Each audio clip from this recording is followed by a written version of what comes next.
Welcome students, আমাদের এই English ক্লাসে তোমাদের সবাইকে স্বাগত। আমি প্রণব স্যার। আজকে আমরা শিখব নাউনের ওপর এরর কারেকশানের গুরুত্বপূর্ণ কিছু ট্রিক্স। তো আমরা এমসিকিউর মাধ্যমে কিন্তু আজকে আমরা এই কোশ্চেনগুলো সলভ করব এবং তার সঙ্গে সঙ্গে কিন্তু আমি প্রত্যেকটা ট্রিক্স ধরে ধরে বোঝাবো। তো তোমরা যারা এই ক্লাসটাকে দেখবে তারা কিন্তু খাতা কলম নিয়ে বসবে, কারণ প্রত্যেকটা ট্রিক্স ইম্পর্টেন্ট হবে এবং প্রত্যেকটা ট্রিক্স কিন্তু তোমাদেরকে খাতায় নোট ডাউন করে নিতে হবে, নাহলে কিন্তু পরে ভুলে যাবে। তো চলো ক্লাসটা স্টার্ট করি। আজকে আমরা যে কোয়েশ্চেনগুলো সলভ করব সেগুলো কিন্তু প্রত্যেকটা নাউনের সঙ্গে সংযুক্ত এবং প্রত্যেকটা নাউনের ওপর বিভিন্ন রুলগুলোকে তোমাদের সামনে কিন্তু ডিফাইন করে দেবে। প্রথম রুলটা দেখো, বা প্রথম ট্রিকটা কী রয়েছে দেখো। প্রথম ট্রিকটা রয়েছে আমাদের কালেকটিভ নাউনের ওপর। আমরা জানি কি, আমাদের যে নাউন মেনলি নাউন আমাদের কত প্রকারের? মেনলি নাউন হচ্ছে আমাদের 4 প্রকারের। একটা কি, প্রপার নাউন হয়, কমন নাউন হয়, কালেকটিভ নাউন হয়, আর মেটেরিয়াল নাউন হয়। তো আমরা এই যে কালেকটিভ নাউনটা রয়েছে, সেই কালেকটিভ নাউনের উপর একটা গুরুত্বপূর্ণ ট্রিক আজকে আমরা শিখব। কি রয়েছে দেখো কোয়েশ্চেনে, সেটা হচ্ছে রুলটা কি বলছে। রুলটা বলছে যখন আমরা এরকম কালেকটিভ নাউনে কোনো 1 ইউনিট খুঁজে পাবো, তখন সেই 1 ইউনিট যদি আমরা দেখতে পাই তাহলে সেটা কিন্তু সবসময় সিঙ্গুলার হবে। এবং যদি মেম্বারসের সেপারেট হয়, খুব সহজভাবে যদি তোমাদেরকে বোঝাই তাহলে সেটা প্লুরাল হবে। খুব সহজভাবে যদি তোমাদেরকে বোঝায়, দেখো সেটা হচ্ছে যদি একটা কালেকশন অফ পিপল বা একটা কালেকশন অফ মাস বা একটা কালেকশন অফ ডিফারেন্ট পার্সোনালিটিস যদি তাদের একই রকম ওপাইন করে বা একই রকম মতামত দেয়, তাহলে সেটা কিন্তু সিঙ্গুলার হবে। এবার যদি তাদের মতামতে যদি ভিন্নতা থাকে, সেটা কিন্তু প্লুরাল হবে। অর্থাৎ যখন একটা কালেকটিভ নাউন একই সঙ্গে একই কাজে যুক্ত হবে, তখন সেটা সবসময় সিঙ্গুলার হবে। কিন্তু তারা যদি তাদের ভিউ ডিফারেন্ট হয়, তাদের যদি মতামত ডিফারেন্ট হয় এবং তাদের কাজকর্ম যদি ডিফারেন্ট হয়, সেক্ষেত্রে কিন্তু আমাদের ভার্বটা কিন্তু প্লুরাল হবে। আশা করি বুঝতে পেরেছো রুলটা। তো এমসিকিউটা দেখে নাও একবার। এমসিকিউটা কি রয়েছে? The team dash divided in opinion. মানেটা পরে বুঝতেই পারছো কি বলছে, যে টিম যেটা রয়েছে, যে টিমটি তারা কিন্তু তাদের মতামতের মধ্যে ভিন্নতা রয়েছে, অর্থাৎ তাদের মতামত আলাদা আলাদা। তো আমি কি বলেছি রুলে, যে যখনই আমার কালেকটিভ নাউনে মতামত ভিন্ন হবে, তখন কিন্তু আমরা সেটাকে ভার্বটাকে প্লুরাল করব। তাহলে অপশান কি রয়েছে? অপশান দেখো দুটো রয়েছে, একটা হচ্ছে ইজ, একটা হচ্ছে আর। আমরা জানি ইজটা হচ্ছে সিঙ্গুলার বিভার আর আরটা হচ্ছে প্লুরাল বিভার। তাহলে আমি কি বললাম, যখনই আমাদের কোনো কালেকটিভ নাউনের মতামত বা ভিউ সেপারেট হবে, তখন সেটা প্লুরাল হবে। অর্থাৎ আমার এই প্রশ্নের উত্তর কিন্তু হয়ে যাবে আমার আর। তো নিশ্চয়ই বুঝতে পেরেছো। আমি প্রথমে বলেছি এই ভিডিওটা কিন্তু এই নাউনের ওপর গুরুত্বপূর্ণ কিছু মারাত্মক কিছু রুল কিন্তু আমি তোমাদেরকে শিখিয়ে দেবো। তো অবশ্যই ভিডিওটা শেষ পর্যন্ত কিন্তু দেখবে। তো চলো পরের প্রশ্নটা দেখে নিই। পরের প্রশ্নের ট্রিকটা দেখো। পরের প্রশ্নের ট্রিক কি বলেছে? মোর দ্যান ওয়ান। অর্থাৎ আমরা কিছু কিছু প্রশ্ন এমন খুঁজে পাই যেখানে মোর শব্দটা খুঁজে পাই।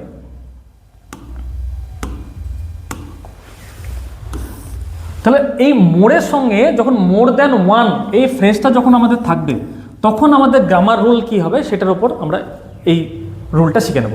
তো দেখো কি হয়েছে, looks plural but verb is singular. অর্থাৎ কোনো প্রশ্নের মধ্যে যদি আমি মোর দ্যান ওয়ান খুঁজে পাই, মোর দ্যান ওয়ান খুঁজে পেলে দেখতে আমার কিন্তু প্লুরাল লাগলেও কিন্তু ভার্বটা কিন্তু সবসময় সিঙ্গুলার হবে। ভেরি ভেরি ইম্পর্টেন্ট রুল কিন্তু।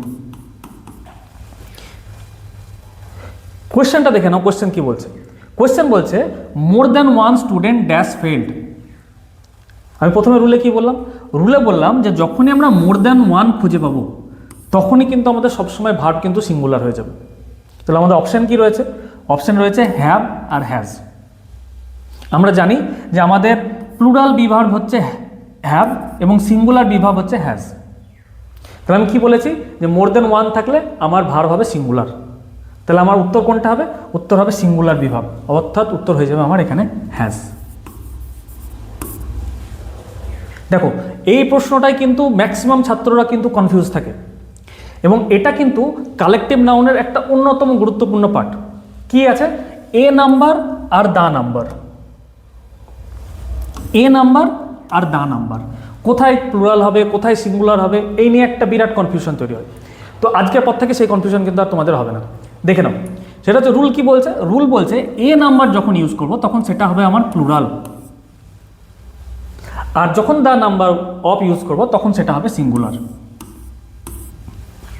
আমি এর আগের ক্লাসগুলোতেই বলেছি যে যখন তোমার সাবজেক্ট সিঙ্গুলার হবে তখন ভার্বও সিঙ্গুলার হবে, এবং যখন তোমার সাবজেক্ট প্লুরাল হবে তখন তোমার ভার্বও কিন্তু প্লুরাল হবে। অর্থাৎ এই যে রুলটা রয়েছে, তাহলে আমার কি বুঝলাম আমি, সেটা হচ্ছে এ নাম্বার যখন থাকবে তখন আমার ভার্ব হবে কিন্তু প্লুরাল, এবং যখন আমার দা নাম্বার অফ থাকবে তখন কিন্তু ভার্ব হবে আমার সিঙ্গুলার। তাহলে এই রিগার্ডিং একটা এমসিকিউ আছে, দেখে নি। দেখো কি বলেছে, the number of students dash increasing. তাহলে আমার এখানে প্রশ্নটা কি হয়েছে, দ্য নাম্বার অফ। তাহলে আমার আর কিছু দেখারই লাগবে না, কারণ আমি অলরেডি জেনে গেছি কি দ্য নাম্বার অফ থাকলে সেটা সবসময় সিঙ্গুলার হবে। তাহলে সাবজেক্ট যদি সিঙ্গুলার হয় তাহলে ভার্বটাও সিঙ্গুলার হবে। তাহলে এখানে আমার অপশন কি রয়েছে, দেখো অপশন রয়েছে আর আর ইজ। আমরা জানি কি সিঙ্গুলার বিভাব কোনটা, সিঙ্গুলার বিভাব ইজ। তাহলে আমার সঠিক উত্তর হয়ে যাবে ইজ। দেখো এই প্রশ্নটা কিন্তু খুব কমন একটা প্রশ্ন, যারা কম্পিটিটিভ এক্সাম দাও তারা মোটামুটি এই ধরনের প্রশ্ন একবার না একবার এনকাউন্টার করেছে। তো আজকেও দেখে নাও, দেখো কি আছে, সেটা হচ্ছে নট অনলি বাট অলসো, এই একটা ফ্রেজ। আমরা মাঝে মাঝে ভাবি যে এই যে নট অনলি বাট অলসো এই ফ্রেজটা থাকলে আমরা কি করব, আমরা কোন ভাবটা ইউজ করব, সেটা সিঙ্গুলার ভাব ইউজ করব না প্লুরাল ভাব ইউজ করব। দেখো আজকে কিন্তু আমরা রুলের মাধ্যমে শিখে নেবো যেটা কোন ভার্ব হবে, এবং আশা করি আজকের পর থেকে কিন্তু তোমাদের আর ভুল হবে না। দেখো কি বলেছে, যে verb follows the nearest subject. অর্থাৎ যখনই আমি নট অনলি বাট অলসো এই ফ্রেজটা পাবো তখন সেটা ভার্বের যেটা নিয়ারেস্ট সাবজেক্ট থাকবে সেই সাবজেক্ট অনুযায়ী আমি ভার্ব ক্যালকুলেট করব। দেখো এই যে প্রশ্নটা রয়েছে, প্রশ্নটা কি রয়েছে, not only Ram but also his friends dash coming. অর্থাৎ রামও আসছে, তার সাথে সাথে তার বন্ধুরাও আসছে। আমি রুলে কি বলেছি, রুলে বলেছি verb follows the nearest subject. অর্থাৎ এখানে আমার দেখো দুটো সাবজেক্ট রয়েছে, সাবজেক্টকে সাবজেক্ট আছে একটা রাম, তাহলে এটা আমার প্রথম সাবজেক্ট অর্থাৎ সাবজেক্ট 1, এবং দ্বিতীয় সাবজেক্ট কে রয়েছে, দ্বিতীয় সাবজেক্ট হচ্ছে তার বন্ধুরা, অর্থাৎ এটা আমার সাবজেক্ট নাম্বার 2।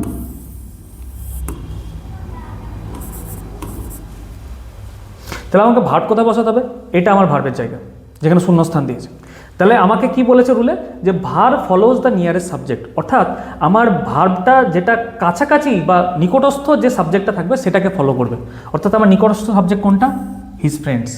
তাহলে নিকটস্থ সাবজেক্টটা আমরা দেখে বুঝতেই পারছি যে এটা সাবজেক্টটা কি, সাবজেক্টটা ইটসেলফ হচ্ছে প্লুরাল। তাহলে তোমরা জানোই যে যখনই সাবজেক্ট প্লুরাল হবে সেই অনুযায়ী ভার্বটা প্লুরাল হবে। তাহলে আমার এখানে ভার্বগুলো দেখে নি কি আছে, একটা আছে ইজ, একটা আছে আর। তাহলে তোমরা নিশ্চয়ই বুঝতে পেরে গেছো তাহলে সঠিক উত্তর কোনটা হবে, তাহলে সঠিক উত্তর হয়ে যাবে আমার আর। পরের প্রশ্নটা দেখো, পরের প্রশ্নটিতে রয়েছে আইদার আর নাইদারের উপরে। এটাও খুব গুরুত্বপূর্ণ একটা পার্ট। দেখো কি বলেছে রুলে, verb agrees with the nearest subject. ঠিক এর আগে যেটা বললাম আমরা, যে নট অনলি বাট অলসোর ক্ষেত্রে যেরকম ভার্ব যে সাবজেক্টটাকে ফলো করে, এই ক্ষেত্রেও ঠিক সেম সাবজেক্ট ফলো করবে। অর্থাৎ যেটা ভার্বের নিয়ারেস্ট সাবজেক্ট হবে সেই সাবজেক্টটাকে ফলো করবে। এমসিকিউটা দেখে নি, দেখো এমসিকিউ কি রয়েছে, নাইদার দ্য বয়েজ নর দ্য রাম ড্যাশ প্রেজেন্ট। অর্থাৎ রামও উপস্থিত ছিল না, তার ছেলেগুলো উপস্থিত ছিল না, রামও উপস্থিত ছিল না। দেখো তাহলে এখানে আমার দুটো সাবজেক্ট, একটা হচ্ছে দ্য বয়েজ অর্থাৎ এটা সাবজেক্ট 1, এবং একইভাবে আমরা এর আগের প্রশ্নটা যেভাবে সলভ করলাম এটা আমার দ্বিতীয় সাবজেক্ট, সাবজেক্ট 2। ভার্ব কোথায় বসাতে হবে আমাকে এখানে, তাহলে ভার্বের নিয়ারেস্ট সাবজেক্ট কোনটা, সাবজেক্ট 2। তাহলে ঠিক এর আগের প্রশ্নটা যেভাবে সলভ করলাম আমরা, যে নিয়ারেস্ট সাবজেক্ট অনুযায়ী আমার ভার্ব এগ্রিমেন্ট হবে, ঠিক এখানেও ঠিক তাই হবে। দেখো তাহলে এখানে নিয়ারেস্ট সাবজেক্ট আছে রাম, রাম ইটসেলফ হচ্ছে কি সিঙ্গুলার। তাহলে রাম সিঙ্গুলার হলে তার পাশে যে ভার্বটা হবে সেটাও সিঙ্গুলার হবে। তাহলে এই দুটোর মধ্যে আমার সিঙ্গুলার অপশন কোনটা আছে, একটা আছে ইজ, একটা আছে আর। সিঙ্গুলার অপশন হচ্ছে ইজ, তাহলে আমার সঠিক উত্তর হয়ে যাবে ইজ। এই প্রশ্নটা দেখো, এই প্রশ্নটাও কিন্তু একটা খুব কনফিউজিং প্রশ্ন। পরীক্ষায় ম্যাক্সিমাম ছেলে কিন্তু এখানে গিয়ে কনফিউশনে ভোগে। কি রয়েছে দেখো, as if R as though, কোন ক্ষেত্রে কোন রুল ইউজ হবে বা কোন ভার্ব আমি বসাবো, এটা নিয়ে কিন্তু একটা কনফিউশন তৈরি হয়। আজকে আমরা রুলের মাধ্যমে শিখে নেব যে কোনটার ক্ষেত্রে কোনটা ইউজ হবে। দেখো কি বলেছে, আনরিয়াল সিচুয়েশন যদি হয় তাহলে সবসময় আমরা কিন্তু পাস্ট টেন্স ইউজ করি আমরা। অর্থাৎ যদি অ্যাজ ইফ বা অ্যাজ দো এই ধরনের কোনো ফ্রেজ থেকে থাকে এবং তার সঙ্গে সেটা যদি কোনো আনরিয়াল সিচুয়েশন বোঝায় বা যেটা কোনোদিন বাস্তবে সম্ভব না বা বাস্তবে ঘটছে না এরকম কোনো জিনিস বোঝায়, তাহলে সেক্ষেত্রে কিন্তু আমরা সবসময় পাস্ট টেন্সের যে অপশানটা থাকবে বা পাস্ট টেন্সের যে ভার্বটা থাকবে সেটাকে সবসময় চুজ করব। দেখো এমসিকিউটা দেখে নাও, he talks as if he dash the boss, অর্থাৎ সে এমন ভাব নিয়ে কথা বলছে যে যেন সেই বস বা সেই মালিক। তাহলে এটা একটা আনরিয়াল জিনিস, কারণ সে মালিক নয়, সে ভাব নিচ্ছে মালিকের মতো। তাহলে আমাকে কি করতে হবে, আমাকে যে ভার্বটা আমি চুজ করব সেখানে আমাকে দেখতে হবে যে কোনটা পাস্ট টেন্সের ভার্ব। তাহলে অপশানগুলো দেখো, অপশান রয়েছে ইজ আর ওয়্যার। আমরা খুব ভালো করেই জানি যে ওয়্যারটা হচ্ছে আমার পাস্ট টেন্সের বিভার্ব। তো যখনই আমি এরকম অ্যাজ ইফ বা অ্যাজ দো দিয়ে কোনো আনরিয়াল সিচুয়েশন ফেস করব, তাহলে সবসময় আমি পাস্ট টেন্সের অপশানটাকে চুজ করে নেব। তাহলে আমার সঠিক উত্তর হয়ে যাবে ওয়্যার। তোমাদের জন্য একটা গুড নিউজ রয়েছে, আমরা আমাদের অ্যাপসে এসএসসি জিডির জন্য ফুল মক টেস্ট নিয়ে এসেছি। তোমরা আমাদের অ্যাপসে 10টা full mock test, 14,000 plus MCQ এবং 350টা সেকশনাল টেস্ট পাবে। তো আজকে তোমরা অ্যাপসটা ডাউনলোড করে নাও এবং আমাদের এই মক টেস্ট সিরিজটা কিন্তু তোমরা অ্যাভেল করে নিতে পারো। তো চলো আমরা শেষ প্রশ্নের দিকে চলে যাই। শেষ প্রশ্নটা কি নিয়ে আছে দেখো, শেষ প্রশ্নটা রয়েছে হচ্ছে নানের ওপর।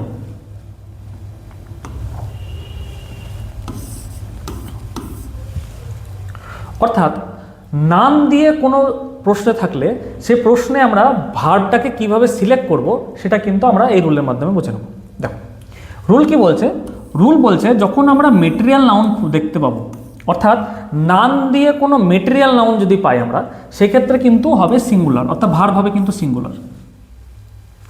এবং কাউন্টেবল নাউনের সঙ্গে যদি আমরা নান পাই সেক্ষেত্রে ভার্ব হবে কিন্তু প্লুরাল। তাহলে আমরা কি জানলাম রুলে, সেটা হচ্ছে যখন মেটেরিয়াল নাউনের সঙ্গে নান বসবে তখন সেটা সিঙ্গুলার হবে, এবং যখন কাউন্টেবল নাউনের সঙ্গে যখন নাউন বসবে তখন সেটা প্লুরাল হবে।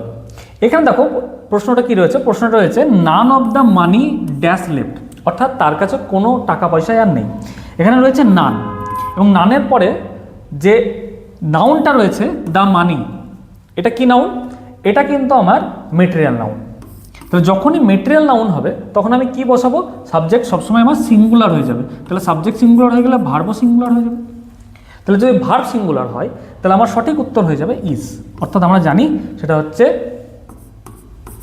সিঙ্গুলার বিভার্ব কিন্তু হচ্ছে ইজ। তাহলে আমার সঠিক উত্তর হয়ে যাবে ইজ। তো আমাদের ভিডিওটা এখানেই শেষ হলো। ভিডিওটা যদি ভালো লেগে থাকে তোমাদের, ভিডিওটা অবশ্যই বন্ধুদের সাথে শেয়ার করে দিও। যদি এই ধরনের আরও ভিডিও লাগলে তোমরা আমাদেরকে কমেন্টে জানাতে পারো। দেখা হচ্ছে নেক্সট ভিডিওতে, বাই।